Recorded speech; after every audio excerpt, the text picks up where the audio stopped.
say meeting new Luke, and we have so many Lukes in the Oh yeah, in the chat, but Luke from Kansas City, what a great guy, and definitely Will Arnett's long lost twin brother. yeah, Definitely and also worthy of the Luke group. You know, worthy of the Luke title. Exactly. Yeah. He welcomed into the Luke fold. Agreed. By the other Luke. Totally agree.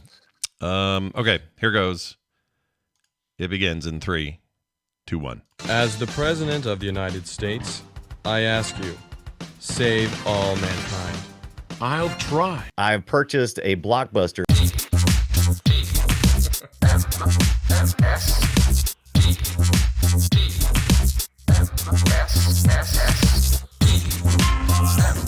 I swear by my pretty floral bonnet, I will end you.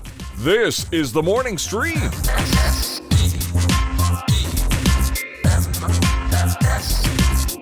Yeah, noticed our pal Scott Fletcher in the chat today. He's in there. Yes. Yeah, yes. It's always nice to see him. You know, I don't always think to check for his name, but today I did, and there he is. Hey, everybody, it's the morning stream. It's May 4th. Let's get it out of the way now. Freaking May 4th. No other syllables need to be said between the words May and 4th. It is May 4th. Happy May 4th. Happy everybody. May 4th, the 4th of May. Okay, may it be with you. I guess. I don't know. By the but way, I mean, my contribution to this is that I'm wearing a Star Wars Hawaiian shirt. Oh, look at you! Do you call it a Hawaiian shirt? It's a blueprint shirt. I don't know if it's like it's blueprints of all of the. It feels very Star Hawaiian Wars. though. Like if you saw it from a distance, you might go, "Oh, look at Yeah, Brian in his festive Hawaiian dress suit." Exactly. Yep.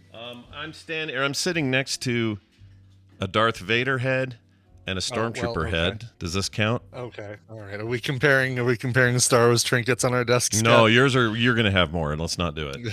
I have a little 3D printed Grogu reaching for a ball. Oh, give me the ball. He's so cute. Give me the ball. Brian's he made me a Mandalorian, but he's too far to reach. I can't reach him. Oh yeah. Right behind me, that's actually a person in that Stormtrooper suit. That's a kid. This is what Scott is one to hold up. It's like yeah, this look at right that. Oh, that is exactly what I have. So I don't even know, like looking at these guys, are they, I think Grogu's a little big for to be scale to the Mandalorian. Maybe not. Maybe they're actually the right size for each other. Kind of hard to say. I'd need to see comparative. He seems like his head's a little big.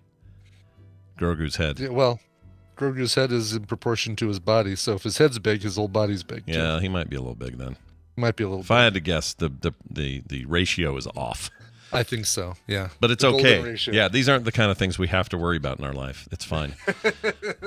Hey, everybody. Welcome to the show. We're back, and we got a Thursday thing lined up for you. I'd like to do this at the top of the show for whatever reason. When you guys write in with important information, we like to read these things early. And so we got a whole, we talked about that cruise ship to put the body in the drink thing, and it didn't really work. And the drink cooler. Yeah. Yep. Which is funny because right now my mom is on a cruise, currently docked in Costa Rica. Nice. And she did say that last night there was a medical emergency, but she did not go into detail on what the medical emergency was. So maybe the cooler on that ship is occupied now by a corpse. I wonder how often it is. I'll bet every cruise has at least one moment of something, right? Oh, I'm sure. Yeah, some sort of. I mean, that's why you got Dr. Bricker. Yeah. You can't be hooking up with all the pretty ladies all the time. There has to be some sort of medical emergency. But like this thing of like 6,000 people sometimes on these ships. Yeah. Just by the numbers, someone's going down. Yeah. Somebody's maybe not dying, but having some sort of medical having something malfunction. Going on. Yeah. And a lot of people throw up, and some of them go to the medical thing and go, oh, I don't know why, I've never been seasick before, and it turns out they're just seasick because it was really rough or something. Yeah, but anyway, exactly. We got this from Jimmy G. All right? Jimmy G. All right. Sounds like a mobster, somebody Tony Soprano would tell to go do a thing. Hey, Carmela, have Jimmy G over with serve some gabagool. There are certain things I can't bring up and then expect Brian not to do impressions around them, and that's 100% fine. That's true, but I always worst. Yeah, I always have to think of it first. But yes, you do a great Tony Soprano. There's no. I do a horrible Tony Soprano. It's like Popeye it's Popeye Soprano. Basically, is what it is. It's Italian Soprano. Popeye. I love it. Oh, you gotta give me the spinach, Carbella, you gotta give me. Yeah, exactly. And you got those huge, forearms like Popeye as well. You're just Yeah, that's like- right. I do exactly. Hi, Scott and Jerry. I don't know, or Tom and Jerry. I don't know why I said Scott. He says, I'm responding to your thoughts about the deceased body being stored in the refrigerator on a cruise ship. I am a retired Coast Guard vessel inspector. Oh my gosh. Cool. We have the coolest listeners who do the coolest shit. We really do. Yeah. Anyway, he says, no, really, this is a thing. And I can tell you that, yes, indeed, that storing bodies in the fridge is also a thing. The newer cruise ships have formal morgues, but older class vessels do indeed use the walk-in refrigerators to store deceased passengers. I have stood on the pier many times as a cruise ship was mooring up early in the morning and watched as they transferred a corpse from the vessel before the passengers ever debarked from the same vessel. Love the show, though, Jimmy. Wow. So probably more than we thought. Probably, yeah. Just a hush-hush kind of thing like, all right, let's get Mr. Carbonara. We're going to unload him off of the Mr. vessel. Carbonara. Mr. Carbonara. I'm going to keep with the Italian mobster names. It sounds like an old Italian guy who disembarked from Florida. Vito Carbonara. Yeah, Yes, Vito Carbonara. He ate too much at the buffet. He's had one too many. Exactly. It's interesting to me that that's a thing, but I guess it makes sense. And there are probably worse ways to die. You know, if you're gonna die on a thing, this wouldn't be so bad. You know, that's true, right? Die on a cruise ship. Die in the middle of the ocean with the seagulls flying by. And Yep. Yeah. Yeah. Why Sure. not? You know, why not? And they'll get their body back to wherever it needs to go because they're a boat. Right. You know, it's not a problem. I feel bad for any grieving relatives who have to ride the rest of that trip without Yeah, of the course. people. That would be rough, but it's good to know. Thank you, Jimmy, and that's awesome that you used to do that. What do you do now? Like, where do you go from that? If that's your job, Yeah. where to now, Jimmy? Retired Coast Guard vessel inspector. Maybe he's just retired, straight up. Maybe he takes people out on deep sea fishing expeditions, right? He's got his love of the sea. He's got his sea legs. He can take people out, strap them into one of those chairs on the back of a boat, and have them catch sailfish. I think love it's it. a great plan. Great Like retirement plan. Like an old guy sitting at the sitting on a stump in there in Alaska with a sign that says fishing trips $4 or whatever. Yeah, like with a cigar in his mouth that's never lights, but it just chews on the end. Yeah, I love this. This is good. Yeah. Here's another one from Jesse. Jesse says, it's about bear meat again. We talked about bear meat. Sure. He did the very non-jokey version of us. He says, "Hi, Scott and Brian." Okay, so But that's he keeps it straightforward, keeps it clear. That's what they say about Jesse for sure. Jerky Jesse here. He's the one that makes the amazing jerky. Yes. Oh, I need to order a new bag from him. Speaking of which, I need to talk to him. I wonder if they do. So there's a lot more sugar in jerky than I knew before, and I wonder if I can get like a low sugar jerky. I imagine you can, right? Just do like a salt and pepper jerky as opposed to a teriyaki or something that's got a sweetness. That's what I was thinking. We got some at Trader Joe's once, and the big difference I noticed is non-sugary jerky is kind of dry and loose. It doesn't really hold together. Breaks up a lot. Right. Isn't chewy. You can't. Yeah. You basically can break off pieces of it neat as opposed to having to bite it and chew it off. Yeah, instead of snapping into a Slim Jim, I sort of ease into a Slim Jim. Bend into a Slim Jim. Yeah. There you go. I mush into one. Anyway, Yeah. he says, I heard Thursday's episode where you were talking about Japanese trapped bear meat and wondered if in jerky form it might be better. I figured I would weigh in with my professional jerky opinion. Bear jerky sounds gross. It does. Keep up the great work, guys. So, yeah, it does sound gross, but why? Why do we not like that idea? Is it just because we know that there's a range of gaminess, and we're okay with like deer and elk and stuff like that. But as you start progressing further and further, it feels like bear would go further into the gamey flavor. Yeah, and I don't like that weird sort of like I'm eating too many of the body's oils or something. Mm-hmm. I don't even know how to describe that, but if you eat like venison, you kind of get an idea of what that is, or even like rabbits like this for me. Yeah, I've had a rabbit a couple times, and it just tastes like Like I'm not supposed to be eating these parts of a thing. Yeah, right. Like it's a greasier meat. Yeah. And I understand that, people got to eat what they eat wherever they eat it, but it's just not my thing. Yeah. Jesse, thank you for that. And Walter, did you wrong? Okay, moving on. We're gonna Science, bitch. Science, bitch. We're going to add, this is weird. Oh, it wants to confirm that we're doing a group. That's weird. All right, anyway, we're bringing Amy in. That's what we're doing, and we're going to play her little theme here, which is right here. One of the things that I enjoy also is reading. Yes, that's right. I also like reading, and so does our guest, Amy Robinson. You know her as Amy, but also Red Fraggle 3, and she's also freshly back from a whirlwind trip to Las Vegas, Nevada. Welcome back, Amy. How are you? It's true. It's true. Hello, friends. Oh my gosh. How are you? Did you guys upgrade your stuff? Because you sound amazing today.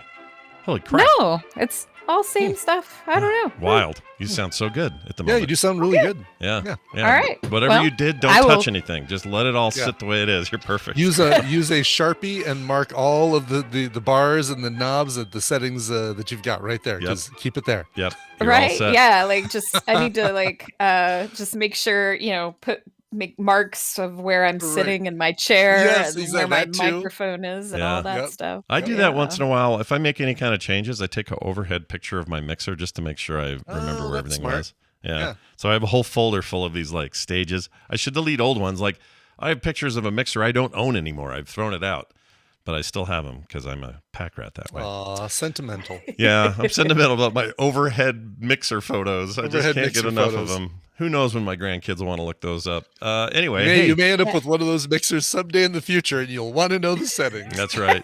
That's yeah, right. it's not at all because you don't feel like going through all that and cleaning it out. It's not that at all. Not that at all. No. Exactly. Well, it's wonderful having you on. I mentioned this to you directly, but I just wanted to say that my speaking of grandchildren, my grandson Van loves this puppet. Oh, I'm sure he does. Yeah. I thought it'd freak him out. I really did. I thought it would weird him out. Even the baby, even Phoebe is really? not Phoebe? freaked out. She Wow. just kind of stares at it when you hold it in front of her.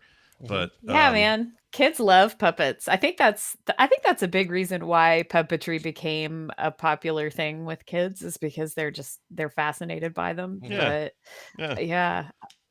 What's not to like? Look at this guy. Look at this know. dude here. He's a freak. Anyway, It's a freak of nature. that's awesome. So Amy, let's throw it over to you. You got some recommendations for us, thoughts, feelings, whatever you got? I do. Yeah. Well, first of all, there's way too many to shout out to from Vegas, but I just thank everybody because I just had such a wonderful time and yeah, that's it. Like, good news I though. loved all I of should you guys. mention this. You reminded me of this. The show we did, the live show there, is now up in audio and video form. So if you want to see Amy and Chuck do their surprise puppet thing, it's up on YouTube now, and you can go check it out. Which you know is what? Great I to watch wish- again. Yeah. I turn it on just like, I want to see how the video looks, and I completely got hooked and watched the entire puppet show. And the beginning of our stuff, it's like I just had to see. I couldn't look away from it. I couldn't stop watching it. It was great. I actually watched it last night, right as I was getting ready for bed, and because of course I didn't see it, I was performing it, so Sure. it was really good. We got actually a better response than I had internalized while I was performing it, so that was awesome. I wish that I had asked somebody that was sitting over on that side of the room to film y'all's reaction. Because that I would have loved to have seen y'all's faces when these puppets of you popped up and stuff like that. I could Oh my hear God. I could hear the crowd We were laughing reacting. so hard with every Scott and Brianism that you'd pull up. The introduction that you did of I'm Scott and that's Brian and dude we are, and I'm glad we cleared that up for people. Yep. And me going through all of the winning answers for Tadpooley feud, 3 points, and this for 3, and this for 3. I love it because we don't Very- even see our own stereotypes sometimes. So to have those portrayed by puppets was a very nice moment. Well, I loved it. and for the record, Brian, I typed out, I transcribed and typed out the entire Tadpooley feud introduction word for word. Chuck Oh just my can't God. read. So, that's that. Like, I did like the point that she had to coach Chuck on show me. Love I the show, know. or I show was me like, red on air dude, light. say show me. I was like waiting for that. I'm like waiting for, now that part of it. Everything after the point where we called up Claire is completely unscripted because It is you okay. can't. I figured, because Well, you've got Claire. Yeah. yeah, you can't script Claire. Good luck, right? Plus, it was a game, so we had to kind of riff off of the answers and stuff. But all of that was unscripted. So I realized later I should have put in there, like, after each answer, say, show me or survey says or whatever. Right. But no, I didn't do that, and so that was awkward. But it was still funny. So. Yeah. I've heard from a couple of people that were there way back in the cheap seats in the rear, and they had a hard time live seeing us. They could hear us great, but they couldn't see us very well because we were low. We weren't on the stage. We were down low. Yeah. And I got like 2-3 emails last night saying, "Hey, I'm really glad." These were people that were there. They're like, "Really glad you posted this video because we really couldn't see it." So now this is that's the only problem I had with the Sand Dollar is that their stage is so short, and they've got the acoustic what do they call that, the panels around the drum that keep the sound from the drum from bleeding into the other microphones, the vocal mics and that sort of thing. Right. That takes up so much room. There would be no room unless Scott and I just stood on the stage, but then there'd be no room for any of the guests. So next year, we just got to make sure that the tallest people get the booths in the back and the short people get the tables in the front. Right. I jokingly said we're going to line everybody up by height, and then we're going to let them into the Sand Dollar to get their seats. I love it. So like Zoe gets to sit in the front. Zoe, Claire, exactly. Yes. That's amazing. And I'm not going to name all of our, but we've got people like, oh my gosh, my one of my competitors in the arcade thing. This is where I start forgetting people's names. I played against her, but her husband is really tall. She's not as tall. And so how do we split them up? How do we do this? What do we do? Yeah. Right. Yeah, exactly. Well, anyway. The answer is we have KT data, film it. That's right. That's the solution. Yes. Yeah. And which, by the way, many props to him. He's amazing. So cool. And like that, I shed a little tear when his little Chiron went across the screen when I said the thing about, like, do you think any of these people on Fremont think we're like actual famous people because we've got like this entourage of cameras following us? And then KT Data put, "You're famous to me, Amy." And I was like, oh my God. That's adorable. His little additions, both he and Hammond, their little additions to the TMS, the Taskville stuff were just great. His, like, when you randomly guessed Luxor, spoiler alert for people who haven't seen the video, but randomly guessed Luxor in the right place, and Hammond gave this look, and KT Data sent me the screen grab of that, and I said, what you had to do was put in the Metal Gear Solid sound to go along with it. And that cracked me up so bad. Like, he did it. He did such a great job with all that stuff. Because there was that moment of like, wait, did she just accidentally get one of those right? She accidentally, randomly, out of however many casinos that existed in '93 that still exist, she still got one that was in the right place. Yeah, that was like your version of Vegas itself. Like, the house rules say that you should have not gotten any of those, but you did. Nice job. Right. Yep. Exactly. I know. I was excited about that. I was like, oh, that's awesome. Yeah. So yeah, and also, like, if Bill is listening, I hope I didn't freak you out too much. So you guys know, you've met me. I manage usually to keep my cool around people I admire and whatnot. Yeah. Man, Bill Duran showed up and I just fangirled all over him. Yeah. I was like, oh my goodness, because I love making things. I love his videos. I subscribe to Adam Savage's channel. I just love being inspired to make stuff. And so, and that's what Bill does. And it's clear with your puppets and your bowls and your cups and your whatnot. It's fantastic. Yep. I agree. Well, awesome. Well, it's great to that you were there. So thank you for being part of Yes. that. And It Chuck was too. super fun. Yeah, no schmearing on Chuck. Chuck's quite the dude. We like Chuck a lot. That's right. Although I will Being say, chopped Chuck, liver, as yeah, as people frequently say these days. I will Chopped liver. He's not chopped liver. no. When I will say Well, this he about wrote Chuck. on his name tag Amy's person. Oh my lord. He did. Yeah. Yeah. I will say this though: when Chuck's out walking around and is in the sunlight and he's maybe wearing a hat, I swear he was Scott Fletcher every time I saw him. It's really weird. There was, yeah. Yeah. I think I one time poked him, said Scott, and he went, turned around, I'm like, oh shit, it's Chuck. So that happens. Oh shit, it's Chuck. Oh shit, it's Chuck is a good title. Somebody get that in there. All right, Amy, what do you got All right. this week for the readings? Let's get this going today. Yeah. Today we have this is so awesome. I'm so excited to share this with you guys. So I'm going to attempt to share my screen here. Oh, okay. See if I can do this Very because cool. today we have an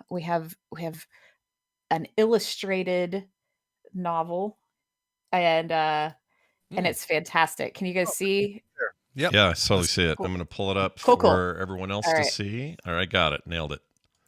Cool. It's a All little- right. it's a And then little so I will small, be but, reading along. Is it as big as that will be? Because I can crop it or something. I don't know if that's anything. Well, you know what? I'll just Will blow it the- up. Will the panels go wider than that? Is what? Yeah. Yeah. In other words, Let's because then see. Scott Mine, can crop it just to that. Yeah. I don't think they will. I'm trying to zoom in here because it's on. The bigger I No, try and make it, what the I mean worse is it when you gets. go to page 12, will there be panels that are wider, or Oh, can Scott crop to no. that? Okay, Yeah. good. Oh yeah, that Oh, looks yeah, like I they're can all totally the do same. that. All right, so I will do that while you're talking. So yeah, continue on. Cool. All right. Plans were stenciled, a safe house for kids, strong against foes, a high hall built hard, binding oak and aspen, bridging tree and time. The ladders were delicate, booger bedecked, dotted with dead bugs, so no bedtime-bearing adult could bend the treehouse boards. Treeheart was the hall's name, skyborn stronghold, helmet of kids.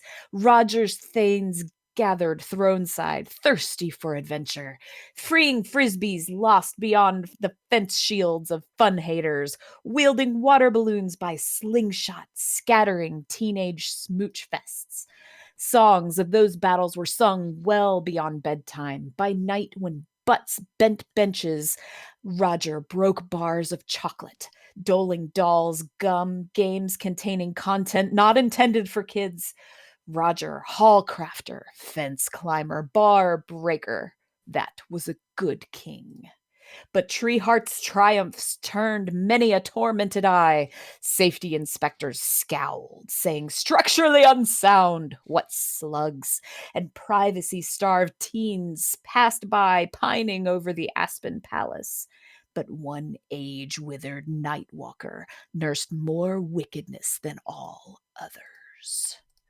He would stride the starless dark, staring over the hedge, stirring his temper, harrowing his hearing, hating the gum smacking, the blowing of bubbles, the butt jokes and belching laughter, the bursting of bang snaps, the vast, volumed video games of no educational value whatsoever.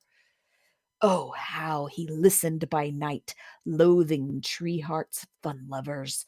Mr. Grindle, he was called, for his father was Mr. Grindle and his mother was Mrs. Grindle, and that is how names work. From Grindle's family grew all the fun grinders, the grim-faced joy gobblers, the homework hurlers, hailing problem storms, the kid bulliers, cruel to kindergartners, cowards when shields clash, the rule barons like rhombuses, rigid but bent, the fun confiscators, finders of nothing, keeping all, the shushers, scolders, grounders, scraping of screen time, the grade givers, unclad but grinning, red in pen and eye, the fiends who fib with food, feasting on celery fouled with cottage cheese. Cheese boats, they style these arcs of sorrow. What snakes! But Grindel outgrimmed all. Grindel, gloom's guardian, teacher of grief, born mustache-mouthed, tie-bound, barren of boredom, yearning for plain yogurt, yolkless eggs for every breakfast, binge-watching cable news, brows burdened, eyes empty. Those who felt Grindel's finger grew old, fog-eyed and furrow-faced. Kitties became cats, piglets pigs, calves cows. Elastic waistbands withered from undies like time-worn parchment. Eyes paled and lips parted, pouring forth unsought political opinions. He would move about by the hall, morning and moonlight, because strictly speaking, Treeheart illegally overhung his property. But never had his kid hate been kindled so keenly as one autumn evening, everlasting in the annals of evil. Oh my. Wow. This artwork's awesome. Who's the artist? Oh my God, it's so good. Yeah. Right? Isn't it good? So this is Beowulf, which is kind of, by the title, you could tell it is a retelling of the story of Beowulf. Oh, Um, of course, yeah. yeah, and well, it's a smidgen of Beowulf. If they were to do this, like all of Beowulf, it would take like 800 pages. But yeah, this is like a small portion of some of Beowulf, and it's fantastic. The author, as you can see, his name is Weinersmith. Mhm. Yep. That's great. So Love there Get it. you it go. out now. Go ahead. Let's Yep. get it out Yep. now. Love it. Right, Love it. exactly. Go ahead, bring on the titles. Zach. Oh, this Weinersmith is Zach. I his know name. Zach. He's like a friend. Well, he does a comic called oh shit, I don't remember the name of the comic strip. That's where he got started. I know Zach Weinersmith. Oh, He's really? awesome. Yeah, he's Oh, a wow. totally cool dude. Anyway, I can't believe that took me that long to figure that out, but that is totally Zach. Anyway. Well, that's awesome, and the art is by Boulay, apparently. So yeah, and I mean, as you can see, the art in this is fantastic, and It's so good. I devour. It's obviously it's a kid's book, but I mean, it's a little bit. It's kind of like the what Neil It feels Gaiman. like the Fortunately, Sandlot, the like- milk. Yeah. Like, yeah, Yeah. it feels like a graphic novel of the kids from the Sandlot, except instead of a baseball field, they have a tree They have a house. treehouse. Mhm. Yeah, that's it. Yeah. That's exactly it. And like I say, it's the retelling of Beowulf, and Grindel is instead of eating people's heads, he turns them into adults. And and so it's great. It is joyful. It's everything you want in a kid's book. They make fun of teenagers, for having hair in weird places and stuff like that. And there's piles of bubble gum and what I can't remember, like fiberless fare and stuff like that. And Right. the verbiage is beautiful and poetic. It's so alliterative you know? in places, like it's so Yeah. poetic. Yeah. Mhm. Right. And he uses oh wait, I'll show you guys this. At the very end there's like an appendix where he talks about, you can see here, he talks about kind of the history of Beowulf and how Old English Oh, is wow. nothing actually like English.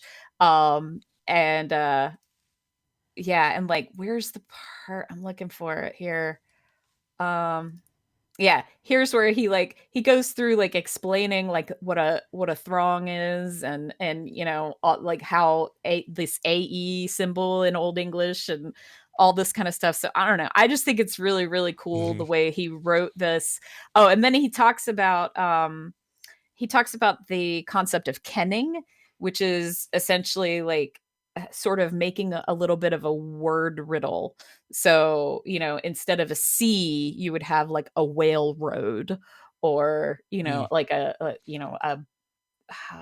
where is it? He had a bunch of good ones in here. Yeah, like a storm of swords would be a battle, and Seawood is a boat, things like That's that. cool. Yeah. So, and I was like, oh, cool. That's kenning is the word for that. I was like, this is really neat. In addition to having lots of fun reading this, I learned a thing. That's cool. And his daughter was coming up with some when he told her about, and she called herself the joke teller, and her little brother was the diaper stinker, which I think is hilarious. That sounds right. Sure. So Sure. That's So, what we can yeah. start calling Phoebe the diaper stinker. Yep. She can do it. Exactly. Real quick here, because I was dumb and couldn't remember it. His comic is called Saturday Morning Breakfast Cereal, or SMBC. That's so if you're looking for that. I remember that. Yeah, he's great. He even had a podcast for a while with his wife called The Weekly Weinersmith, but I don't think they're doing it now. I can't remember. Anyway, he's cool. He's a real cool dude, and I did not know about this book. I don't know how I didn't know this. So this is very cool. Well, I have to give credit where it's due. Our friend Jeff B from one of my friends from Real Steps actually recommended this to me, and I immediately ran out and got a copy. A Kindle copy, obviously, and but intentionally so that I could share a little bit of it with y'all. And sure, it's fantastic, and it's really fun. I love the idea of taking these classic sort of juggernautish works of literature that are long held by English teachers and professors as like the magnum opus, this mountain of literary giant that you have to climb, right? And taking it and turning it into a kid's story like that like the idea that maybe the Odyssey is a kid in the bathtub playing with toys and stuff like that. I love concepts like that. I love it when people make things like this. So I greatly enjoyed this.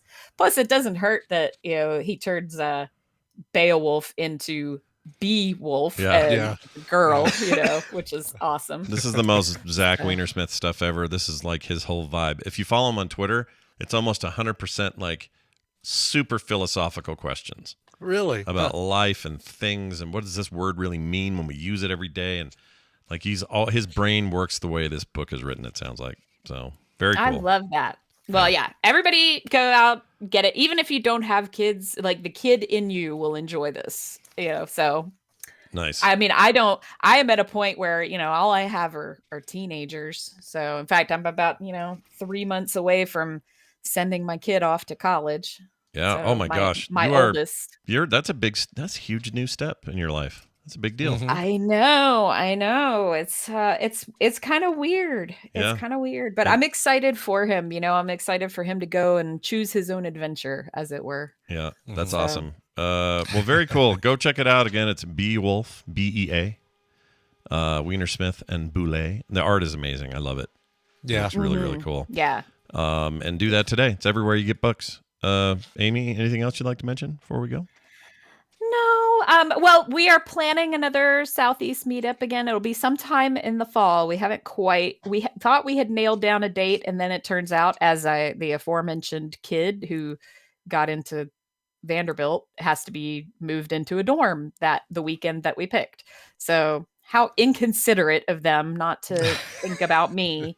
How very rude. Yeah. I know, right? So anyway, we're going to nail down a different date, but stay tuned for that. And everybody, whether you're in the Southeast or not, if you want to travel a long way, come hang out with us, come do it. Sounds good to me. Cool. It's Amy, and she's Red Fraggle. I almost said that wrong. Red Fraggle 3, wherever you find her. Amy, have a great week. We'll see you next time. You too. Bye-bye. Bye. Bye. Oh, man. I almost said something terrible there. All right. We are to the phase of doing a little bit of news here on the show. Sure. And so, Brian, let's do that with some panache here. And dance by the light of the moon. It's time for the news, brought to you by... Part 5 of Frog Pants Plays Resident Evil 4 Remake, Shit Potatoes, with Scott and John is up and out on the YouTube channel. Check it out at youtube.com/Scott Johnson. Yeah, go watch. It was fun. Playing with John's a hoot, as usual. And I'm scared of everything, and he knows everything. I love that he's so calm too. Like, oh yeah, you're not gonna want to go in there. Oh, that's a pretty scary thing. You're like, ah! Yeah, no, he doesn't get scared at anything. His first time through these games, if something is like a jump scare, he might go, like that. Not me. Oh my God. I lose my mind. So he knows all this stuff because he's played through this game 5 times now. He loves this game. Yeah. Oh, that really? Wow. Yeah. Okay, so he just knows it that No, well. he Holy is cow. dedicated. Okay. And so when I walk into a new place that I've never seen, he knows exactly what I'm walking into, and he just doesn't warn me. He's just like, oh, yeah, go over there. And I'll walk over there. It just directs you right. Yeah, and then some Path of nightmare danger. happens. Yeah, it's awful. It's awful. Of but course, it's really of course. fun to watch. So go check it out. YouTube.com/Scott Johnson. Cool. And his wrestling stuff. I didn't see the results of my match against Garrett Weinzerpel, but Oh yeah, yeah, I'll have Core. to, have to go back and look. The core group, Amiibo and John's. I don't know why this is. People are going to cry foul here, but we keep winning. And Do I think, you? yeah. No, that's. Interesting. I think it's a little weird myself, but for some reason our threesome won last night. Suspicious. Yeah, I really want to make it like a big viewing spectacular. I want it to be a big thing all the time. Yeah. And you guys need to see Brian's like walking out on stage business. My blue tuxedo hat. It's amazing. It's amazing. Yeah. It's just like you need to do that in real life now, just to bring it all together. I just need to go back to that place that I rented that blue tux and just buy it. Just buy it outright because right. Yeah. I feel like I need it. Yeah. I keep thinking you owned that, but no, you rented No, that. I wish I did. I really do. And who knows if they still have it and it's purchasable. But I imagine somewhere I can find a powder blue tuxedo. Yeah, they got to exist in some form. Sure. Speaking of things that exist in some form, here we have one of these today. Utah Connection! Yeah, one that's a little.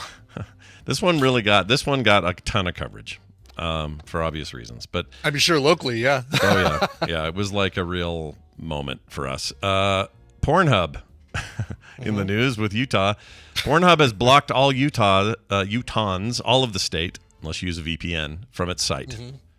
VPN Oh, no. VPN here now stands for Virtual Porn Network. That's right. I guess. Visit expressvpn.com/Coverville to get ExpressVPN for 3 months free. Yeah, that's pretty good. Get that deal. It's all I right. don't know if they still have it up, but it might still be up. It might be. Well, in response to a new law that requires porn sites to verify users' ages, Pornhub has completely disabled its websites for anyone coming from IPs in the state of Utah, anywhere within in this state. As of today, this was a couple days ago, anyone accessing it from a Utah-based IP will not see it. Instead, they get a video from Cherry DeVille, adult performer and member of the Adult Performer Advocacy Committee, explaining they won't be able to visit the site. Here's what she says in a quote. As you may know. I don't know why I'm doing it that way. Because that's probably the voice that she uses. Yeah. Actually, I guess we could play it. You could pull it up. Yeah, you know oh my what? God. Scott's going to pull up Pornhub right now live on TMS. Yeah, I don't even know how to... There we go. I would do it in a incognito window or something. Yeah. Well, I could always blame it on the news, but... That's true. Like, you get the most... This is the most boring... Blame Nick. I'll show this... Oh, why are you there? That's weird. There we go. Not on the site. Brian's not on Pornhub. That's not what I meant. His face was there for some reason from my video. But anyway, here she is. This is what you're greeted with if you try to connect from Utah. Some of you, don't lie. You've seen this already, some of you. You know you have. Anyway, sure. Here's what she says in this video. Hi, I'm Sheree DeVille. As you may know, your elected officials have required us to verify your age before granting you access to our website. While safety and compliance are at the forefront of our mission, giving your ID card every time you want to visit an adult platform is not the most effective solution for protecting our users, and in fact, will put children and your privacy at risk. In addition, mandating age verification without proper enforcement gives platforms the opportunity to choose whether or not to comply. As we've seen in other states, this just drives traffic to sites with far fewer safety measures in place.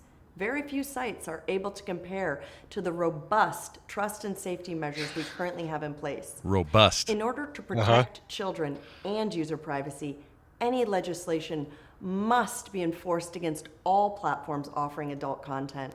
It goes on like that. Now, at the bottom of this thing, there is if you're a model or a content partner and you live in Utah, you can still log in and do your thing. Oh, that's cool. So you can still create your porn. Yeah, you can make your porn. You can create the porn. You just can't watch the porn. And that's really the point of the porn. The point of the porn. You're good at creating the porn. Yeah. It's been controversial. Governor Cox, which I think is... You think you'd be in favor? It's the most perfect irony of all time, Brian, that our governor's name is Spencer Cox, which sounds like a porn performer. Yeah. Doesn't it? Yeah. Like these guys' names are like Spencer, starring Spencer Cox. And Christy Canyon. Exactly. It's the only porn name I remember from the 80s. So yeah, they passed this through, and it's got major holes in it. It doesn't work right. That sounds. I'm not trying to make. So basically, it's like what? Scan your driver's license and upload it, or really scan a driver's license, because really, like all you need is a picture of a driver's license. It doesn't have to be yours. Yeah, that's the thing. It doesn't actually help anybody. It's a specific card. I mean, talk about government overreach. I mean, look, I'm 100% for figuring out ways to protect kids. Sure, making sure kids don't see this stuff. Exactly. And you know what? For whatever you want to say about Pornhub or whatever, they at least, I don't know if they really do walk the walk because I don't go there, but they at least talk the talk about, like, they have stuff in place, is my understanding. They also do a lot of like sex positive advocacy and like. Yeah, I mean, that sort of thing. Did the whole thing with the pandas, like sending pandas panda porn videos to get them in the mood so that they'd procreate in the zoos. Exactly. So there's a lot of that. Yeah. There's a lot of that stuff going on. I don't know either way, but I do know this. Trying to mandate a card that everyone 18 or older has to have for this stuff, I just think is major government overreach in a pretty gnarly way. So I don't know. I would like to see what I hope happens. Listen, go ahead. I'll confess, I go there, but I only go there for the articles. Yeah, it's just the articles, right? There's some good writing, amazing interviews. The interviews are great. Oh yeah, that's incredible. Anyway, see, that's a joke that probably only people of a certain age will get, because it's like that was the whole thing with Playboy. When there was a magazine called Playboy, you see, and we are entering an era where people are going to forget that when you say I read it for the articles is no longer going to work. No, right? Exactly. Yeah, I didn't even think of that. Yeah, don't take that from us. We like that one. I know, it's such a fun joke. Yeah. Well, anyway, good luck, Governor Cox, and everyone involved. Also, this is an important moment for all of us, given this thing right here. I don't like bees. This is very important. Okay, a crash has unleashed a semi-truck. Crashing has unleashed 1 million bees. 1 million bees. Bees, millions of bees, right? A supervillain thing. Exactly, it does to me as well. In fact, this clip is even more important. Bees, millions of bees. Literally, millions of bees. Oh, a million bees. That's right. The semi-truck hauling beehives crashed early Tuesday, releasing a swarm of bees into the unsuspecting morning commuters. I don't know why that's funny. The Florida unsuspecting. Unsuspecting. The Florida Highway Patrol told NBC that the truck was hauling beehives, which were home to around 1 million bees. This happened in Jacksonville. No one was hurt in the crash. But some of the hives were damaged, leaving a swarm of confused bees gathering around the truck. Beekeepers loaded the intact hives onto another truck before the road reopened around 7 a.m. The damaged hives were hauled away with the semi. So nothing serious happened. That's good. That's good. My gosh, how close do you got to come to the sun to realize what you've done? That's too many bees. Way too many bees. They really should divide those into several different semis. Yeah, separate your 1 bee per semi is my rule. just in case there's a crash, you would have a million bees unleashed. You just have, maybe 100,000 bees unleashed or 50,000 bees. I don't know. Because we've seen movies on FilmSack that made me really question our need to be around bees. I know bees are important to the ecosystem. All that stuff's important, no question. But I don't want to be around them. Okay. Don't like the bees. Listen, if you don't like bees, as long as you're good, as long as you're cool with bees, bees will be cool with you. It's hornets and yellow jackets that can go eat a dick, because eat a dick, Pam, to hornets and yellow jackets, because they will sting you for no reason whatsoever. They are the geese of the insect world. They suck. All right, they suck. Exactly. All right. Speaking of sucking, we're gonna suck on some good information coming up here after this break. Are we now? We sure are. My sister Wendy's returning. She also was in Vegas with us. It was great having her there. Yeah, so good to see her. Yep, it's fun watching her in that video. I can tell she's just like, I could be wrong. Brian, what are you making me do? Right. Yeah, There's this feeling of like, why am I here again? What are these nerds doing? But she loved it, even though I had that feeling. She absolutely loves hanging around you guys. Yeah. So we're going to talk to her and have an interesting back and forth today. So stick around for that. But we need a song, and Brian brought it, so tell me what it is, I guess. That's right. We're going to go to Brighton in the UK, lovely beachside town, home of the Helter Skelter and a delicious twisty peppermint thing called Brighton Rock, if I remember correctly. Brighton in the UK. Band Tiger Cub, a trio, rock and roll trio out there, have a forthcoming album coming out in June called The Perfume of Decay. This album is set for release on June 2nd via Loose Groove Records. This is the first single from it. Here is a song called Swoon. The band is Tiger Cub.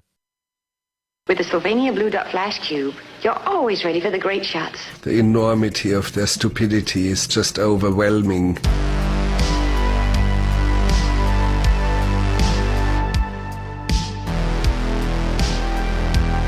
Today's episode of The Morning Stream is brought to you with limited commercial interruption by the letters F and U.com.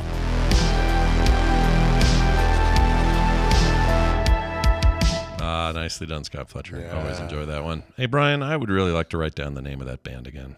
All right, get your pencil. Okay. And I'm going to give you 3 pieces of information. First, you're going to write down Swoon. That's the name of the song. Then you're going to write down Tiger Cub, all one word. That's the name of the band. And then you're going to write down The Perfume of Decay, which is the album that this comes out on June 2nd, so that you can pre-order that and have it ready for your little ears when the album comes out. I do have actually kind of small ears, but I've learned as I've gotten older, the reason they're small is because my head is so effing big. Yeah, I was gonna say your ears are normal size. Yeah, it's in just proportion to your head. Yeah, it's annoying as hell if I'm honest about it. Oh, your head, seeing you in person, your head really isn't as big as you. Does it? Okay, that's a great. I actually wanted to ask you and maybe others that were there. When you see me, do you go, "Oh, the proportions of this head are just"? No, not at all. Not at all. All right. That makes me happy to hear that. And it looks like you did trim your beard and do a little shaving on the sides. You cleaned up. It was a little much. I started to feel like Santa Claus's stupid uncle or something. I didn't like it. So I let some of that go. I still have the weird faux hawk thing going, but my hat's on right now. It was a bit much. Hats off to your faux hawk. Thank you very much. I appreciate that. Let's get into this with that person who almost said a word. Wendi. I mean, random. Not a chance. Oh, look who it is. It's my sister, that person. It's my sister, Wendi, who hails from Minnesota these days and is here from the Twin Cities to discuss all kinds of important stuff. She's an actual therapist and helps people with their real problems all the time, as many of you in Las Vegas know. Wendi, welcome back to the show. By the way, before we do anything else, I really enjoyed your psychological version of a timeshare pitch meeting. That's sort of how it felt. Well, the Real Steps Live. Yeah, the Real Steps Live. No, I mean, obviously, it's not that same thing, but it was kind of fun to watch you be in kind of that mode, and I've never seen it before. It is not natural. I don't love it at all. I think you're good at it. Oh, really? Doing that live? Not a... Yeah, I don't mind live, but it's like saying you should join us. Is so. See, this is a Johnson thing. DNA. We are bad self-promoters. We are bad at it. Yeah, I'm bad at it. You're bad at it. I can't sell anything. I didn't even know it was happening, so I didn't make it. That was my problem. Brian, you would have immediately signed up. You know what's great, Brian, is if that was true, you would have been sleeping about 15 feet from where we all were. Yeah, I really was. I would have been able to sleep because I gave you guys my lawn chairs or my. Oh, that's right. That's right. You did show up with some furniture, which was very nice. I did. I brought furniture over. Yes. That was nice. Yeah, that was fun to see everybody and do just a little fun thing. I thought it was great. It was hotter than a monkey's what, Scott? Testicle. I don't know. I mean, come to me for all your That it's works. hotter. Yeah. For all your Come for hotter you. than whatever needs, I'm here for you for that. Whatever you need. And thank you for yeah. being such a good sport with the whole Taskville, putting you through being blindfolded and playing with Play-Doh and that sort of thing. I hope your fingers still smell like Play-Doh because They I haven't do. washed my hands since Vegas because Yeah. of that. Yeah, I never washed my I hands. came after home. Vegas. I had a couple extra packets left Uh-huh. that Amy gave me, and my kids were like, I want more. And also, I brought home illegal English Kinder eggs. My kids almost died. Oh. They did They not. got 'em- Did they almost choke on the giant were yellow plastic so close to container? choking. And we had they just had this fun discussion. Like, I don't understand why this is a danger to kids. Yeah. I know. Yeah. But, guns are fine. Guns are great. Anyway, Yeah, let's keep yeah, those but they out, had 'em but in keep those Sweden guns in all the anyway. time. Yeah. So it But was really here's the lovely. other thing I want to say about you. I had, I don't know, 14, 15 people tell me in separate ways while I was there, afterward, emails, other stuff, private Discord DMs, that they were starstruck by you, and it was the only time they felt nervous was hanging around you. Isn't that funny? Aww. Isn't that funny? You know what that means? That means you're an authority figure in their eyes. Ooh, all right. I'm telling everyone what to do today. Yep. I really am. So Yeah, everyone she's listen about up. to put us. She's putting the hard work to us today. Is my That's so cute. understanding. I had so many of the sweetest conversations. People are so stinking nice, and that's actually the theme of what we're going to talk about today. It was just lovely, and it was so fun to see everyone. A couple of my favorites were like, "Hey, I emailed you 10 years ago, and you talked about it on the show, and here's the outcome." And it was just like, wow, that was amazing. It's just so delightful. Yeah, That's cool. That was great. Yeah, I can Don't I ever can forget say what a great impact you make on the community so here. nice. no, it's massive. It's so nice. It's massive. And also, it's so fun. I just liked being around my sisters and because I don't see you guys very often. I know. It was nice. And without all of our people, right? It's just us. Yeah, Like, just us. Yeah. It's We're not all like kids again. John's not annoying us. Matt didn't fart at dinner, whatever. We're just kind of there. Anyway, Oh, that's great. not that the Matt thing's So a problem. thanks but for the invite. And even next year, maybe you could let me know in enough time to buy tickets. yeah, again. I'll come. I'll let you know way in advance next And time. I said, Adam, you're coming with me. And he goes, listen, I do not want to break the illusion that you're just a voice. Yeah, but he could hang But out and he's gamble nerdy. or He something. could hang, I promise. You'd all say, oh, maybe Adam should be on the show, not Wendi. Yeah, he's great. He's a really great. He's very fun conversation. That guy. So people would be surprised. You'll basically take over, and Brian and I will retire. You guys take I the know. show. He could just be playing board games. He'd love that. So maybe next year we'll bring the significant other. That'd be Maybe. We'll great. see. There we go. Tell us what you've got planned today. I have a photo you said I Yeah, have to speaking of show. significant other. Oh, I'm you know gonna what? give you Before you do that, I got an email I want to read you. I totally forgot about Oh, this. yeah, sure. This is not about our topic today. It's just something I wanted to share. Dear Scott, Brian, this is Bree from Washington State here. To harken back to Wendy's segment about cognitive dissonance, I think I have a perfect example to which we can all relate. We buy anything and everything on Amazon and would hate to live without it, despite knowing and recognizing that Jeffrey Bezos is an absolute bag of DICKS. Love the show, though. Yeah, that's a good point, right? Like a fair comparison. Oh, It's heck like yeah. we're all mad at billionaires, but we use their stuff. I mean, kind of can't help it because Yeah, totally. That is a good example. I think there's also a really obvious moment sometimes in conversations where you will. Here's a good Midwestern one. I think a lot of people do. I did this my whole life growing up too, but it's definitely a Midwest thing. Is to someone says, "Oh, I like your shoes," or "Oh, you got a new car." You have to tell them that you got it on sale. Some version of like, right. Don't you dare think I have any money here. I have to tell you about the coupon. Yeah. And there's a bit so of true. cognitive dissonance there. Like, oh, a person with really nice new shoes, that's not me. I am a person who got a coupon and got lucky. Some self-identifying things can really show up in small ways, all the way to like bigger picture things. Like I think the Amazon one is probably across the board, or like recyclable stuff. Sometimes you're like, oh, but I forgot my bottle, so shoot, I'm going to take this water bottle. Like whatever you kind of care about or feel like is consistent with you, you're just going to make an excuse and do it anyway. Yeah. Sometimes. Yeah. That's people. That's people. I know I've done it before. I've definitely done that before. Yeah. Well, all right then. Let's dive in now. You got this photo. What am I doing with this thing? Okay. So speaking of, where are you putting it? I'm going to put it in both Discord so Brian and you can see it, and I'm going to also put it up on the chat for the chat room. Okay. So, in case you wondered what the back of my husband's head looks like, that's it. The Oh, curly there's one, Adam's right there in curly. I front. didn't know that was Adam's Oh. curly Yeah. head. That's great. Yeah, I use portrait mode. It's Yeah. pretty cool. And what you can't see behind him, in front of him, I'm sorry, on the stage is, are you guys aware of First Avenue? It's, kind of a famous music First Avenue. concert venue here in. I haven't. Oh, they used to do the Lake Wobegon crap from there. Or at least I think they did maybe a couple. Oh, from maybe there. they broadcast that a couple times.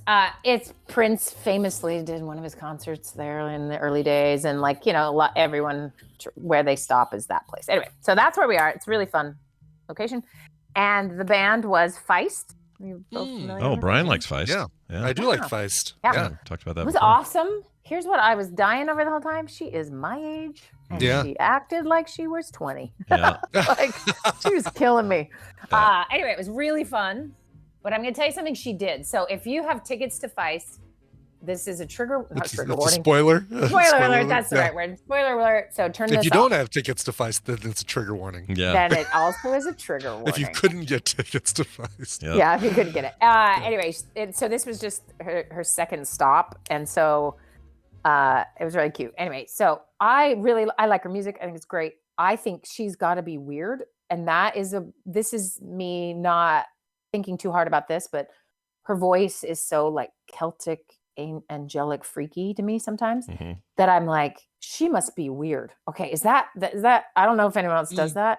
I've done that. Like when you hear like Saint Bjork. Vincent does that for me. Like I hear Saint Vincent, I think she's so got to be strange. weird. Yeah. Every time I hear seen her Bjork. in concert, she is weird. Oh, you've She is seen weird. Bjork Actually, in concert? I've met her actually. Is she real nice? She's super nice. We Tina and I got to interview Tim DeLauder of the Polyphonic Spree, and she was one of the members of the Polyphonic Spree when we did that.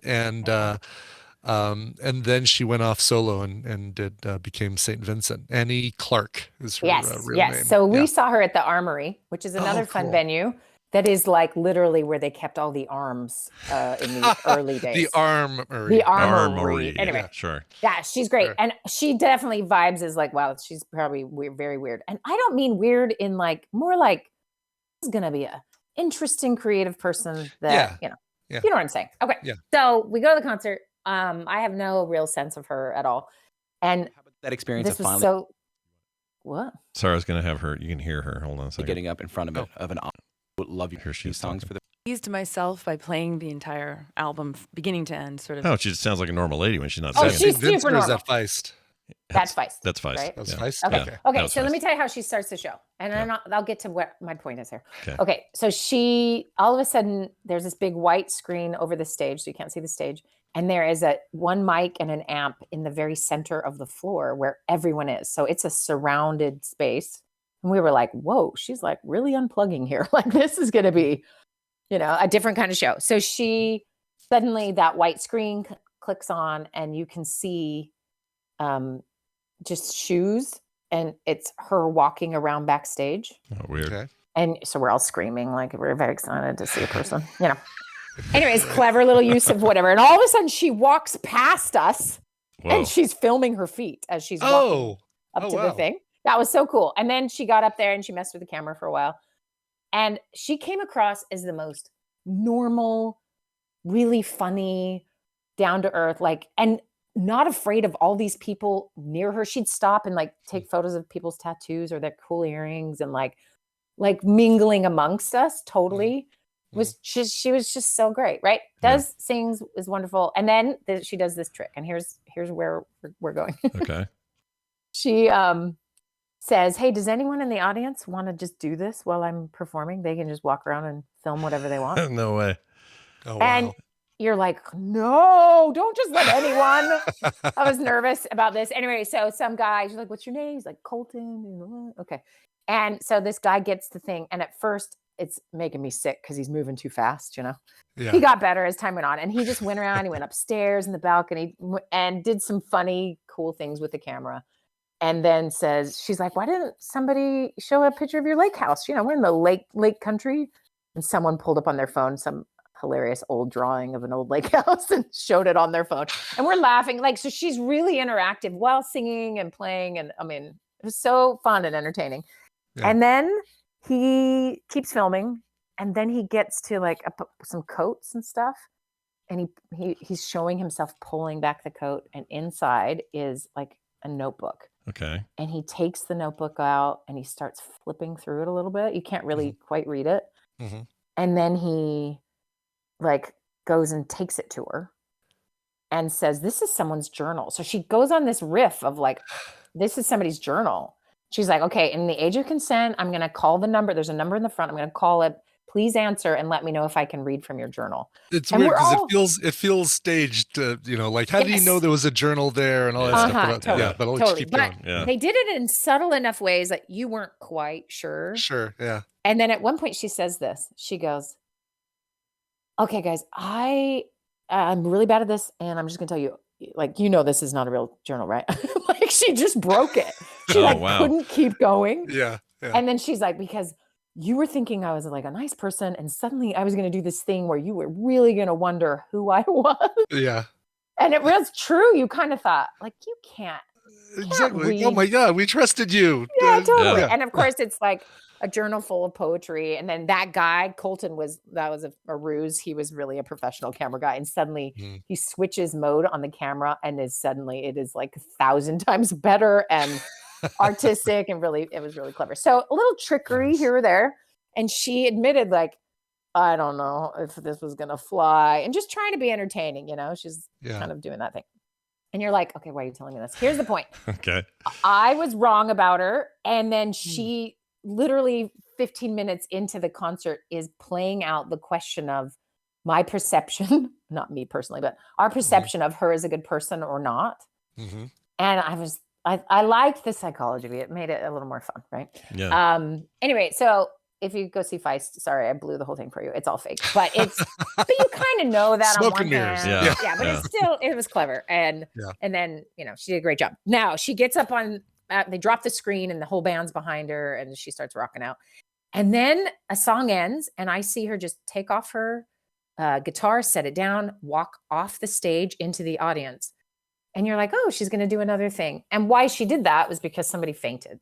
And yeah. Whoa. And so she walked down, made sure they were okay. Their little team came and helped. Oh my God. That's awesome. Did they faint for, once she got back up and she's like, everything is fine. She says, when I looked in his eyes and saw wellness, I knew it was just flattery that had caused him to faint. Like she was really funny about it, but she just stopped and checked on this person because she has control of the whole room, right?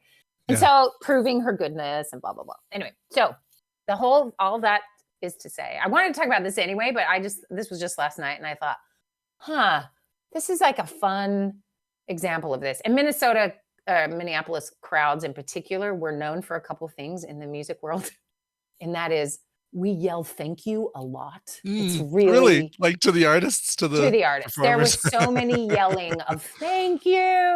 She's always like, you're welcome. Okay. Like we yell thank you. We're very polite.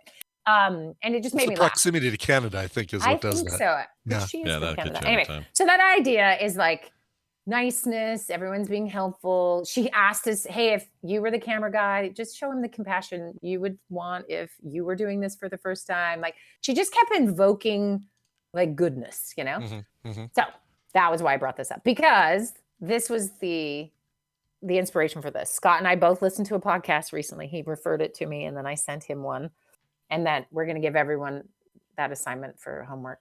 I know that's probably bad business to send people to other podcasts when you want no kidding. Can we talk about this beforehand? So sorry. Unless you guys want to take a serious dive into some psychological things, I don't know if you can produce the same kind of work. But anyway, the idea is we want to talk about this idea, and Scott and I kind of referenced this before, about are people fundamentally good? And there's this concept called the thin veneer.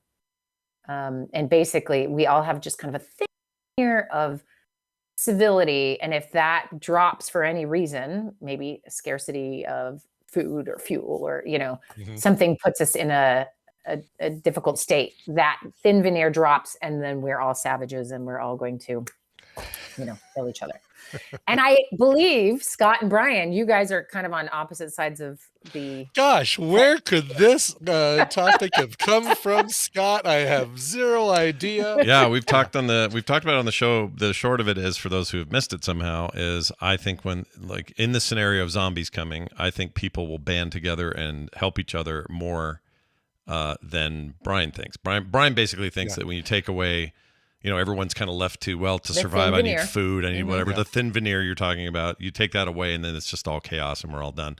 But I don't know why I feel this way, but I have this more optimistic view. And it's not this. And I appreciate the optimism. It's not that I think that the world will turn to dicks. I think that there will be pockets of dicks that have guns and power and violence on their side, as opposed to, the peaceful people are like, all right, well, maybe we can't kill these zombies, but we can at least get people into the safe fenced area and that sort of thing. So I think that's actually my perspective, is that there are going to be pockets of dicks. There will be pockets of dicks, but there will also be, my take is there will be a much larger percentage of pockets of people who are not dicks and also have guns, and also have the wherewithal to, like, protect and do what they have to do to get the larger. And my entire basis for this is that this is, humanity has always done this when there have been major things like this. So whether it's war, famine, destruction of some sort, natural disasters, our tendency, with some exceptions, there's always exceptions, right? Always outliers, but for the most part, the large body of humanity moves forward and carries it forward. The survival is not just an individual thing. It has to be a bunch of people.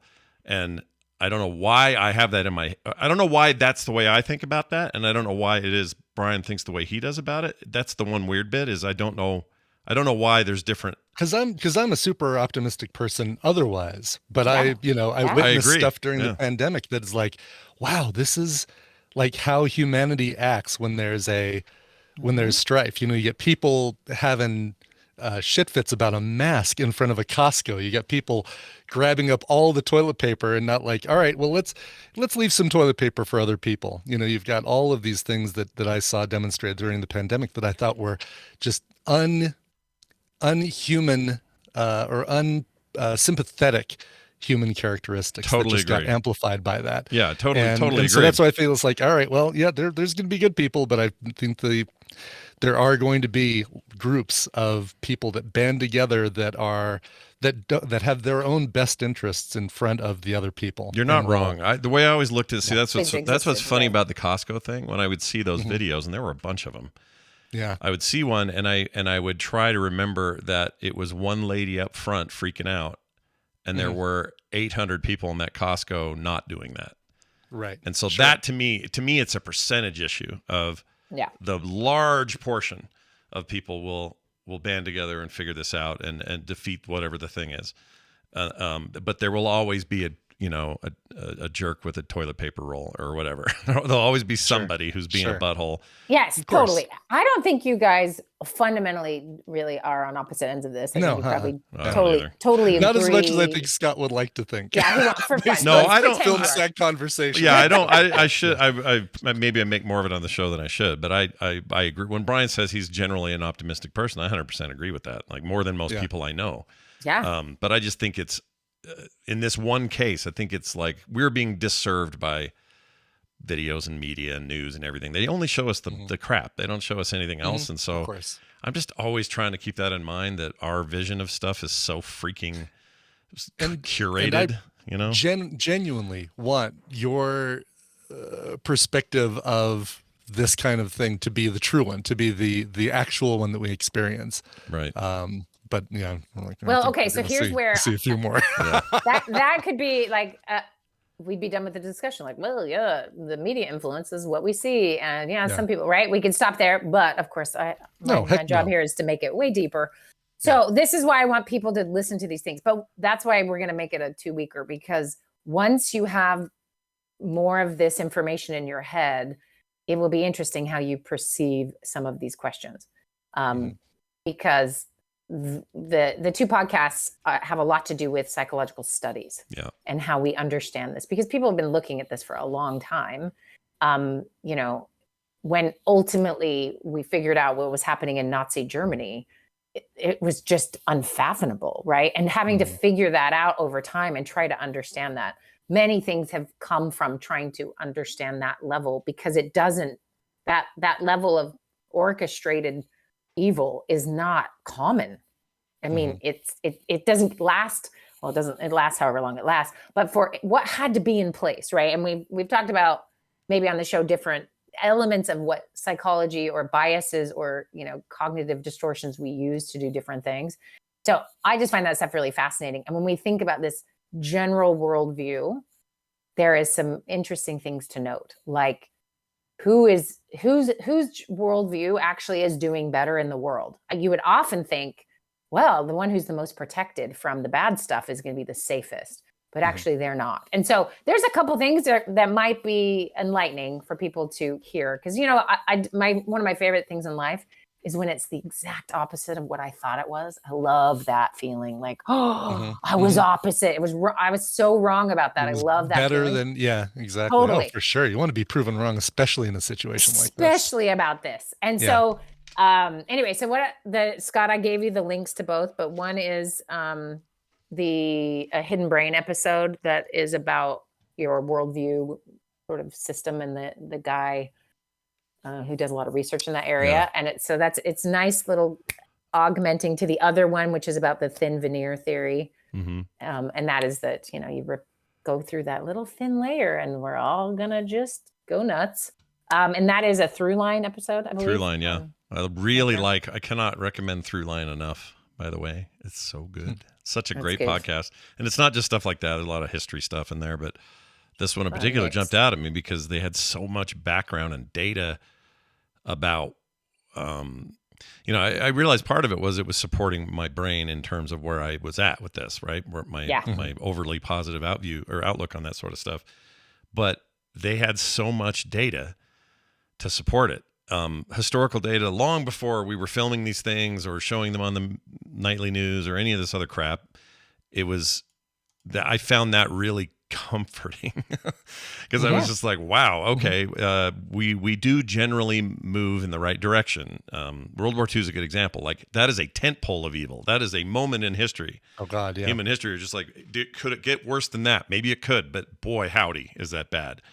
And what happened? It didn't work. We banded together and we pushed it over. Now, could have something gone bad if Germany get the nuke first, really wrecked everybody's day? Maybe all those things are true. But the overall, like the macro level movement was end that, and now that's gone, and we're not doing that now. And then it doesn't mean everything's perfect forever or that there aren't problems moving forward. Obviously there are, but it does seem like we're good at like going, nope, that's not going to make that's bad for the entire body of humanity. That's bad. Move that out of the way and be done with that and burn that down. And that here's show something really to think about. This is not to convince anyone to think differently. It's just it's like, oh, you got to agree with and be more optimistic. Sometimes we have pretty natural set points when it comes to optimism, or we have, if your mom was always telling you about the terrible things happening in the neighborhood and in your school, like, you're going to develop a radar, an anxious thinking pattern, because it was kind of modeled to you, or it was a way to make sure you were safe, right? Versus, the mom and dad are like, go run in the forest. We'll see you in a couple hours, right? Yeah, if you don't come straight home from school, somebody's going to kidnap you, and we're never going to see you again. You're not going to know how to get home. Yeah. So some of us have come by this. Honestly, I think the other thing that happens. I had a great conversation with New Luke in Vegas. We had a great. We love New Luke. New Luke. New Luke is our awesome. favorite Luke. Yeah. Well, and we had a great conversation about how I can see people as fundamentally good, and he can for the most part, except for. But there are bad people. And I'm like, I would still argue that, genetics loads the gun and environment pulls the trigger. But like love, compassion, life skills, all sorts of things helps you put the gun down, right? Like, I don't see anyone as fundamentally flawed. And that's really hard sometimes when we need someone to be bad and evil. And so, we jumped to the Hitler question. I was like, listen, I know, pure evil. But I'm also telling you, no one liked his art. His mom was a piece of work. There is sources for some stuff that I can have some compassion for. It doesn't mean I'm like going to categorize it as not evil. Right. But we are going to see that differently. And that's why I want the Hidden Brain podcast on there too, because we really do have a different worldview. And some of it, if we're doom scrolling all the time, we can give ourselves a bad world view, or we can reinforce all of those things. And rather than leave Zombieland, zombie worlds, and that kind of stuff to the entertainment space, right. It's maybe putting it more with like your neighbor. And we have some fundamental concerns with some things in the world today that kind of rely on everyone's a bad person and cause problems. Yeah, because there's money to be made, unfortunately, in that 100%. negative space. But here's the other thing about like zombie stories, apocalyptic stories, things I actually quite like. But I think the reason I like them and the reason they're popular and do well in general, correct me if I'm wrong, is that they let us, from a safe perspective, deal with our fears. So a fear of, let's say, a horrible virus taking over everybody and they all go crazy and kill each other. Yeah. Or death. Or death, or whatever it always is. comes back to Like death. every movie has death in it, I swear. There's no such thing about a movie without death except for a few rom-coms, and even those often have death. And I always think, well, that's because humans are built to survive. We want to survive. And so when we deal with something that is juxtapositioned against staying alive, we're forced to see how we experiment with, well, how would we react to this? And a lot of times it stacks fear on top of fear. So it's like, well, we'll react to it by freaking out and losing our minds and killing each other. And you know what I mean? And I know that while I'm watching it, but I also get the catharsis that is that of watching it without the actual fear of it. Like I love, as much as I talk about Fury Road on here, the reason I love that movie, but the primary reason, well, it's also really Did you never well made. stop breathing? That's for breathe? No, it's because I see it and I know it's not going to happen in my lifetime. That sort of thing is too far out there. But it still lets me experiment in these places that I'm never going to have to actually face myself. I don't want Mad Max world in real life. Yeah. Like a lot of people are like, I love a movie because I want it to be like real life. But that's not the case in this case. I love this movie because it isn't real life. Yeah. And so anyway, I think sometimes we're shaped by that a little bit. Like if you consume a ton of that and don't keep that perspective in mind, or at least I can only speak for myself. If I didn't keep that perspective in mind, then I don't think the catharsis would happen because I would see these things differently. I would see them as warnings or, I don't know. Like, And if we don't change our ways with this, then we're going to be in Mad Max territory. Right. Yeah. Right. Well, we have an epidemic of loneliness. I mean, there's a report that just came out in February about basically the state of girls and just levels of anxiety and depression and disconnect and loneliness. And we got an uphill battle that, I think was headed that way technologically, and then pandemic quadrupled that experience. And so it's one thing to watch, a bunch of fun shows that show these sort of dystopian worlds, but then you go out and hang out with your friends. And when that other state of normalcy doesn't maybe happen, and I'm not saying that that's the only thing that determines this. Some of it really is set point, and some is the way the environment, and then other things might just be, like you are struggling with people, and it is easier to think of them as all bad. Like I think this is fascinating when you ask anyone, and I will, talk to someone who's the world's biggest jerk according to someone else, and you're like, what's going on for you? They all think of themselves as a good guy or a good person, right? Yeah. And so if everyone's a bad guy and you're the only good one, we're in trouble because it's not true. Everyone thinks of themselves as, being maybe making mistakes and I'm not saying people don't have negative self-talk. That's a different thing.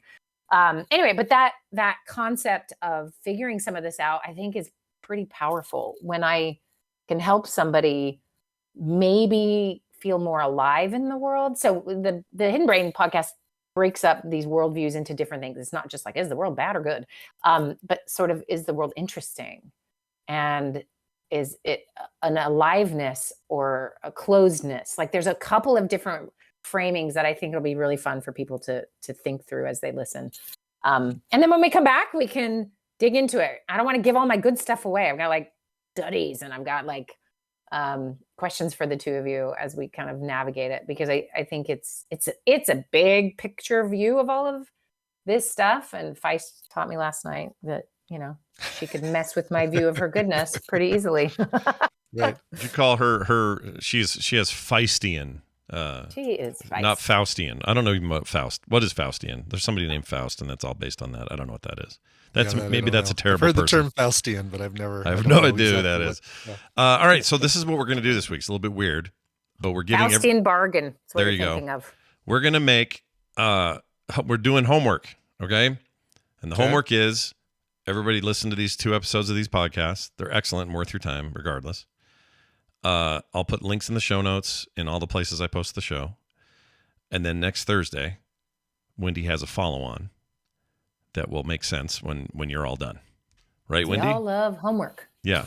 I have that. Do I have that right? That's the assignment? We understood the assignment? Okay. Yep. We got 2 podcasts to listen to. And then, Brian, you and Scott bring your questions. If anyone wants to write in about a question we can use to riff off of it, great. But we'll just dig into what our worldviews are, and then what actually is maybe good for us. Because it's not always easy. It's like, oh, cool, there I am. It's like, I'm a Sagittarius. It's too bad there's nothing I can do about it. This is actually maybe something you could tweak. Yeah. No, if you're Sagittarius, sorry. That's you and I, baby. Sorry, whatever. everybody. Sagittarius. If you're Cancer, don't get cancer. I don't know what that means. Excellent. Well, this will be great. I look forward to this. This will be super fun. And in the meantime, keep your eye on realsteps.org. There's not we'll have another fall thing, so I'll talk more about that when it gets closer. And then if you are a real stepper, go in and congratulate Elena is getting married at the end of the month. Oh my gosh. Really That's excited great. for her. Oh, Yeah. wow. Very It's cool. great. That's So I great. can get her to, Now, is she focus marrying? on Is me she again Is later. she marrying What? a partner who is ready to, get into the groove of the nutrition?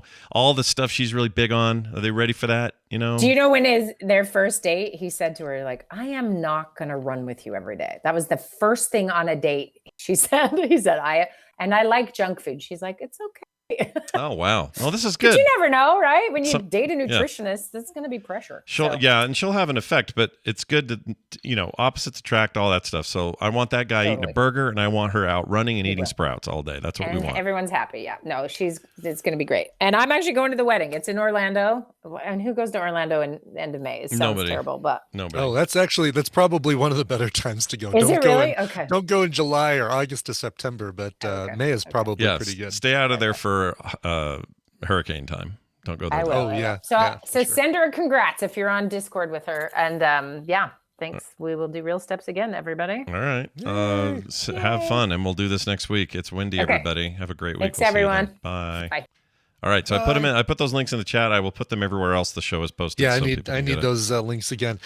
So you did a poll during this. Do you think humanity is mostly good or mostly bad? How do you think I voted in that poll? I bet you voted mostly good. Yeah. Yeah. Yes. That doesn't surprise me. Okay. I think it would have based on our film sec discussion after the nest. No, I think 'Cause I think you took it as Brian thinks the world is mostly dicks that will take over and push. the good No, people I out. definitely don't take it that way. I think I take it. I took it as. Oh, it's hard to explain. I think you're not wrong about some immediate things, right? Yeah. Here's kind of the way that I break it down. Yeah. There'll be good people with guns. There'll be bad people with guns. Let's say it's this fictional weird zombie apocalypse kind of thing. Why not? Fortunately, we'll never know probably if this is right or if this happens or not. The good people with guns will use their guns against the zombies. The bad people with guns will use their guns against both the zombies and the good people who might have food that they want that they didn't think to get and stockpile. Sure. Well, what I hope is the good people will have to defend themselves, so I would hope they would use it against bad people who are trying to kill them, but who knows. My overall is I think that your immediate aftermath of an event like this is accurate. I think you're more accurate than not that there was going to be some ugly shit early on, like looters and stuff that happen after whatever things that happen now. Looting and hurting and shooting and killing happens in the immediate aftermath of something where society truly breaks down. So I think you're absolutely right about the short term. My take is more like, hey, in the macro level, long term, 100 years from now, how do we look back on this? I think that we we as a larger body had moved through it and past it, and we'll be okay. Lots of individual pain and suffering on the ground, no doubt. I also think that my perspective allows me to be pleasantly surprised, while yours may let you be sadly disappointed. I hadn't thought of it that way, but it's entirely like possible. I'm setting the bar low, so it's like, oh, good job, humanity, well done. And then just in case the flip flop happens, Scott's like, oh crap, humanity, you really let me down. Shane in the chat, congratulations again, Shane, on your win yesterday. Shane has made a point that I really like. I'm glad he brought this Yeah, up. he says, for instance, do you think it's considered good or bad to feed your ashes to the elderly? Yeah. Yeah. Here's the thing about that. But in the long run, yeah, in the 100 long years run, from now, yeah. it won't even matter. No one will even know. But also, for the record, I don't actually want this to happen. I say it all the time, but I don't want to feed my ashes to old people. You guys don't actually believe me when I say that, I hope. Of course. No, nobody does. I like to say lots of dumb things. Let's get to... Oh, my screen went weird. Okay, we're good. We're gonna get out of here. Before we do, a couple things. Coverville today. Tell me what you're doing. What's going on? Tributes to a couple musicians that we lost recently. Harry Belafonte. Deo! And jump in the line. Basically, all the stuff you heard in Beetlejuice. I really honestly thought when you went, "Day," you were going to say dead. I thought you were going to go, you were going to go, dead. Yeah, you're going to Harry Belafonte, dead. He's a dead. He's a dead. He's a dead. He's a dead. Jeez Louise, that's grim. I'm one of the bad people. I'm one of the pockets of bad people now. Harry Belafonte did all this like great calypso music. It's funny. Me and Shane, speaking again of Shane, my gosh, it's almost the Shane show today. Yeah. We were walking down Fremont Street when I think it was Shane, when we were trying to figure out like where to station everybody for filming, and Jump in the Line came on, which is the one that Winona Ryder floats up and sings at the end of Beetlejuice. Oh, right. Okay, I believe you, that one. And I said, we're never ever gonna not think of Beetlejuice when we hear this song anymore, right? And he's like, nope, this one I will only ever think. Oh, maybe it was Bobby. No, it wasn't Bobby. Oh, it was Bobby. It was Bobby when he and I were walking down to do his task. We heard Jump in the Line, and I said, we're never going to not think of Beetlejuice when the song comes on. Yeah, it's impossible. It's part of it. It's burned in. And then the very next day, Harry Belafonte died. Oh, my Lord. The it was curse. Like talking about him. The TMS curse extends to Vegas, apparently. Yeah, who knew? Just not even on the air, and it cursed him. My gosh. Yes, all right, exactly. Well, rest in peace. So Harry Belafonte, but then also a tribute to Gordon Lightfoot, The Wreck of the Edmund Fitzgerald, Sundown, so many great songs. If You Could Read My Mind, I've got a Jonathan Colton cover I'm going to be playing of Gordon Lightfoot on today's show. And I've got, believe it or not, Harry Belafonte covering Gordon Lightfoot. Oh my gosh. What? The streams will cross and the Marshmallow Man will vanish. Wow. What's going to happen. Wow. Yeah. So anyway, there you go. Harry Belafonte and Gordon Lightfoot today, 1 p.m. Mountain Time, twitch.tv/Coverville. What else, Scott? What else is coming Well, I'll tell you what else is going on. And for the record, I don't know why I'm telling anyone this, but yesterday, in wake of the news, I listened to Gordon Lightfoot all day, like a ton of it. Mm-hmm. And he has way more hits than you think. Some people are real dismissive, really like, "Oh, you listen to one of the two songs, it was good," or whatever. No, right? No, he has a lot ton of great songs. Yeah, it's really great. Yeah. So go do yourself a favor and listen to a little Lightfoot. Core tonight, 5 p.m. Big episode of Core coming up. Some stuff going on out there. Kind of a bad week for gamers. A bunch of broken games launched. Oh no! And people are spending $69 for busted ass games. We're going to talk about that trend and see what's good there. So check us out tonight. That's Core, me, John, and Bo talking games. 5 p.m. Mountain at frogpants.tv, or check it out later on the podcast wherever you get your shows. Guess the Connection also happening tomorrow, right before Couch Party, right? In like an hour before. That's right. Yeah, going to give away some stuff. What do I have? I can't remember if I gave. I think I didn't give this stuff away, so I decided I'd carry it over. These Vegas things? Or? No, maybe I. Oh shoot! I wonder if I did give these. Oh man, if I did, I need to go back and figure out who won them so I can ship them out.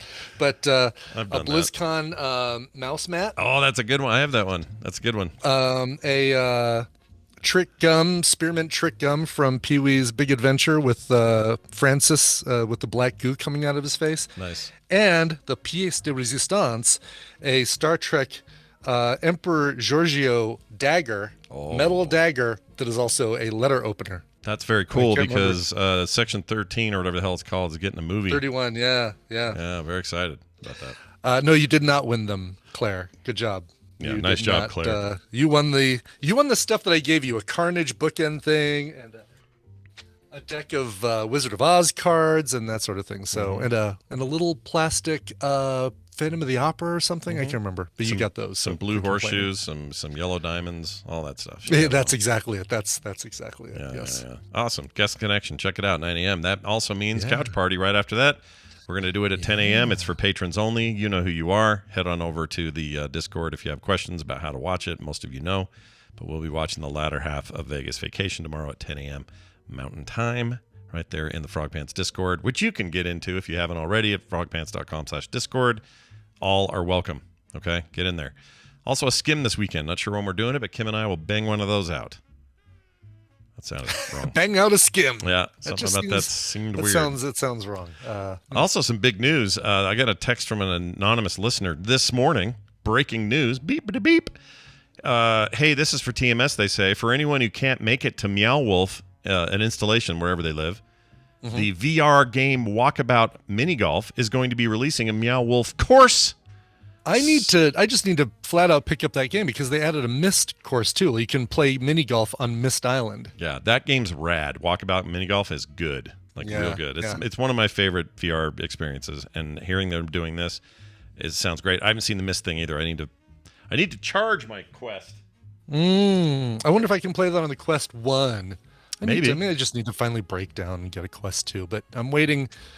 I'm kind of waiting like you did to see if there's information about a Quest 3 before I get a Quest 2. They're supposed to announce something here before the end of the year, so I'm guessing fall release. Plus, Apple's thing is supposedly going to actually be announced this year.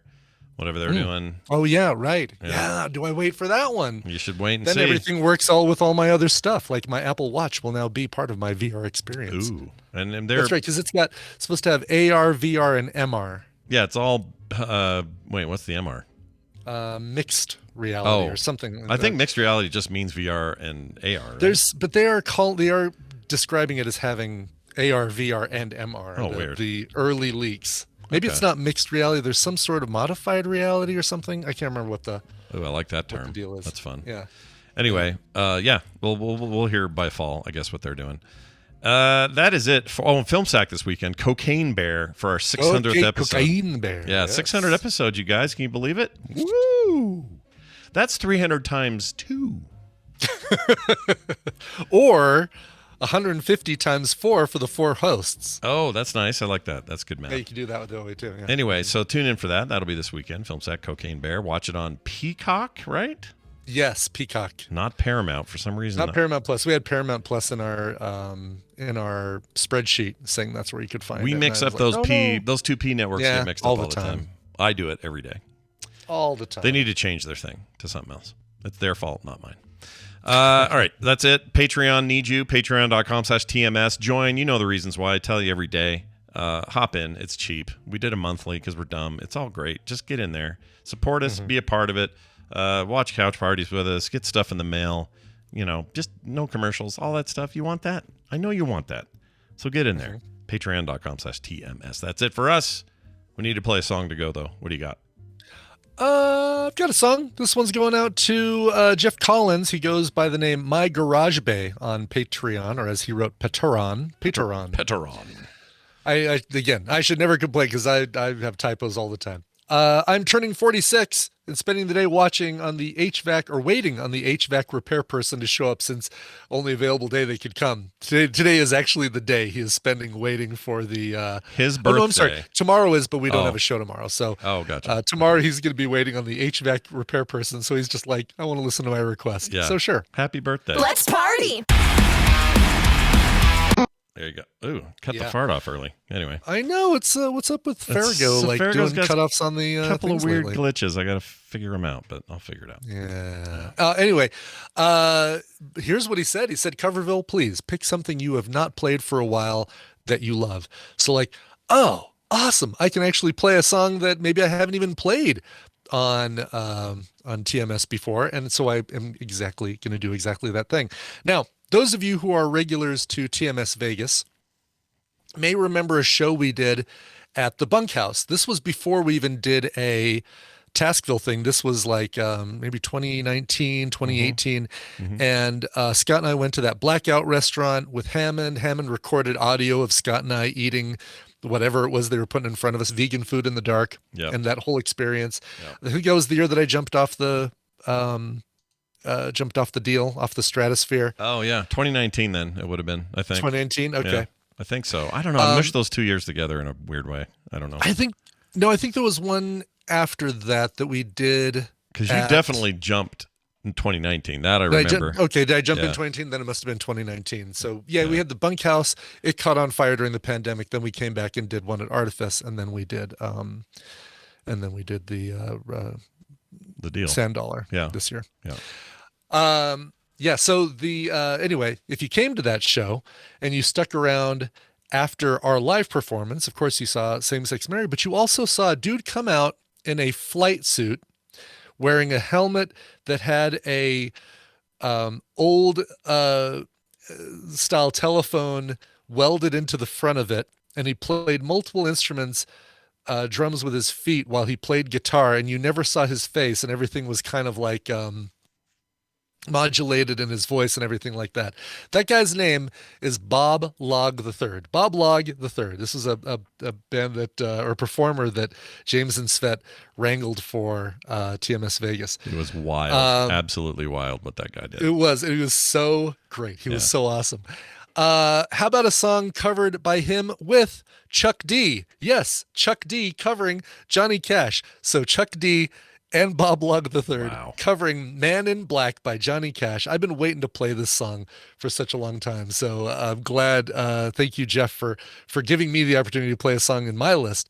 Here's Bob Log III and Chuck D covering Man in Black by Johnny Cash. If you like what you just heard, there's a very good chance you will like all the shows on the Frog Pants Network. Get more at frogpants.com. It's not a joke. That's how I say it. Yeah, that is how you say it. It was 2018, because that's right.